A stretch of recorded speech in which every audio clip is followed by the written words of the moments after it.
মাঝার আজ নতুন রোগী ভর্তি হয়েছেন কতজন, আর চিকিৎসাধীন যারা রয়েছেন তাদের স্বাস্থ্যের বিষয়ে চিকিৎসকরা কি বলছেন? লোপা যে তথ্যটি দিয়ে শুরু করতে চাই সেটি হচ্ছে, অর্থাৎ গতকাল সোমবার বিকেলে কিন্তু একজন রোগী এই আইসোলেশন ওয়ার্ডে ভর্তি ছিলেন। তার নাম জুনায়েদ, বাড়ি নীলফামারীর ডিমলা উপজেলায়। তিনি মারা গেছেন এবং এখন অবধি রংপুর মেডিকেল কলেজ হাসপাতালের তথ্যটি যদি আপনাকে দেই, যে এখানে গেল 24 ঘন্টায় 9 জন রোগী ভর্তি হয়েছেন হামের উপসর্গ নিয়ে এবং এখন পর্যন্ত ভর্তি আছেন 29 জন। আমরা যে ওয়ার্ডটিতে আছি এই ওয়ার্ডটি ছাড়াও আরও একটি আইসোলেশন ওয়ার্ড পেছনে করা হয়েছে।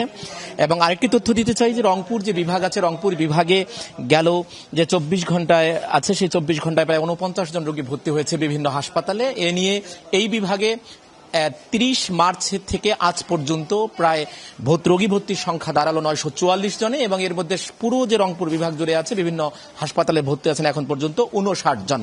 এবং এখন পর্যন্ত এই হাসপাতালে হামের উপসর্গ নিয়ে মারা গেছেন 4 জন। তার মধ্যে প্রথম যেটি বললাম যে তার নাম, একজনের নাম জোনাইদ এবং আরেকজনের নাম রাশেদ জাকির, এবং প্রথম 18 এপ্রিল তানজিদ নামে একজন মারা যান এই ওয়ার্ডের ভিতরে। এবং আরেকটি তথ্য দেই যে 1 জানুয়ারি থেকে 30 মার্চ পর্যন্ত 116 জনের নমুনা পরীক্ষা করা হয়েছিল, অর্থাৎ নমুনাটি ঢাকায় পাঠানো হয়েছিল।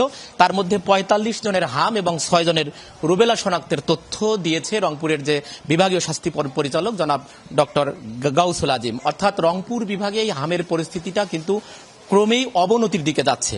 তবে হাসপাতালে যারা রোগী আছেন তারা যেটি বলছেন যে চিকিৎসা সেবায় তারা ঘাটতি দিচ্ছেন না। যেমন এই ওয়ার্ডের, অর্থাৎ রংপুর মেডিকেল কলেজ হাসপাতালের যিনি focal person doctor ANM Tanvir Chowdhury, তিনি যেটি জানিয়েছেন যে সর্বোচ্চ চেষ্টা তারা করা হচ্ছে। এর মধ্যে যে 4 জন মারা গেছে তারা খুবই খারাপ পরিস্থিতি যাওয়ার কারণে মারা গেছে, তবে তাদের রক্ত পাঠানো হয়েছে ঢাকায়। এখন পর্যন্ত তারা হামে শনাক্ত কিনা সেটি তারা এখনো নিশ্চিত নন, তবে হামের উপসর্গ নিয়ে তারা মারা গেছে। লোপা মাঝার, আপনাকে ধন্যবাদ আমাদের সাথে যোগ দেওয়ার জন্য।